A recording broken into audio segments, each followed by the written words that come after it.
एक समय श्री महादेव जी पार्वती जी के साथ भ्रमण करते हुए मृत्यु लोक में अमरावती नगरी आए। वहां के राजा ने सुंदर शिव जी का मंदिर बनवाया। शंकर जी वहीं ठहरने लगे। एक दिन पार्वती जी शिव से बोली, नाथ आओ चौरस खेले। खेल प्रारंभ हुआ। उसी समय खेल प्रारंभ हुआ। पुजारी जी पूजा करने आए। पार्वती ने पूछा, पुजारी जी बताइए जीत किसकी होगी? पार्वती वह बोले, शंकर जी की। और अंत में जीत पार्वती की हुई। पार्वती ने मिथ्या भाषण के कारण पुजारी जी को कोढ़ी होने का श्राप दिया। पुजारी जी को कोढ़ी हो गए। कुछ काल बाद अप्सराएं पूजन के लिए आई।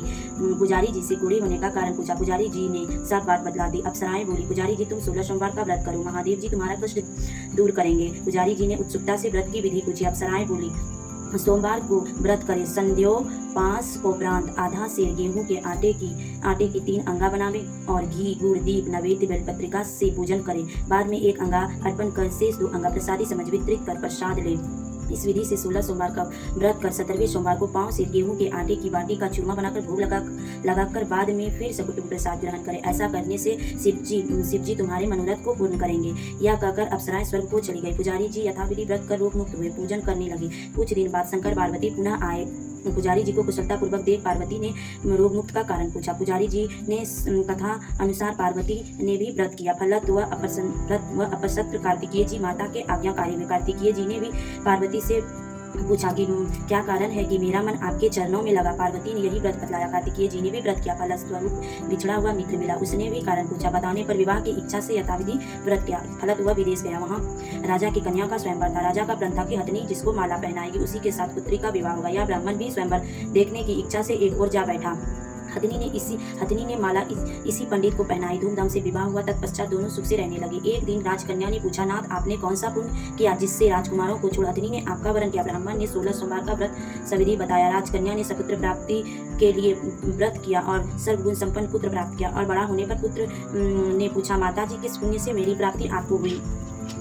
राजकन्या ने सविधि 16 सोमवार व्रत बताया। पुत्र राज की कामना से व्रत करने लगा। उसी समय राजा के दूतों ने आकर उसको राजकन्या के लिए वरण किया। आनंद से विवाह संपन्न हुआ। राजा के देवलोक होने पर ब्राह्मण कुमार को गद्दी मिली। फिर भी वह इस व्रत को करता रहा। एक दिन उसने अपनी पत्नी को पूजन सामग्री शिवालय में ले चलने को कहा, परंतु उसने दासियों के द्वारा भिजवा दी।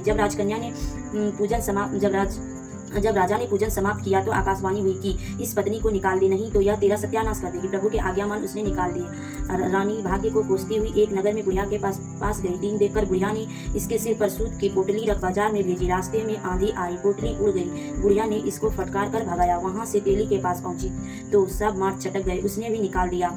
पानी पीने नदी पर पहुंची तो नदी सूख गई। सरोवर में पहुंची तो हाथ स्पर्श होते ही जल में कीड़े पड़ गए। उसी जल को पी आराम करने के लिए जिस पेड़ के नीचे जाती वही सूख जाता। वन और सरोवर की दशा देख ग्वाले इसे मंदिर के गुसाई जी के पास ले गए।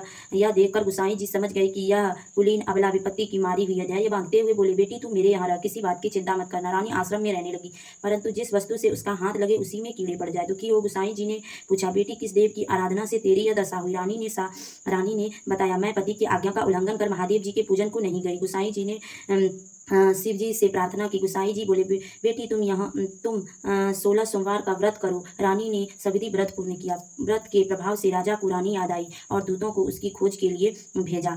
आश्रम में रानी को देखकर दूतों ने आकर राजा को रानी का पता बताया। राजा ने आकर गुसाई जी से कहा, महाराज यह मेरी पत्नी है। शिव जी के रुष्ट होने से मैंने इसका प्रतित्याग किया। अब शिव जी की कृपा से इसे लेने आया हूँ।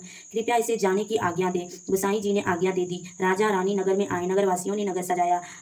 बाजे बजने लगे। मंगलोच्चार हुआ। शिव जी की कृपा से प्रतिवर्ष 16 सोमवार व्रत को कर रानी के साथ आनंद के साथ रहने लगे। अंत में शिवलोक को प्राप्त हुआ। इसी प्रकार जो मनुष्य भक्ति सहित और विधि पूर्वक 16 सोमवार व्रत को करता है और कथा सुनता है उसकी सब मनोकामनाएं पूर्ण होती है। अंत में शिवलोक को प्राप्त होता है।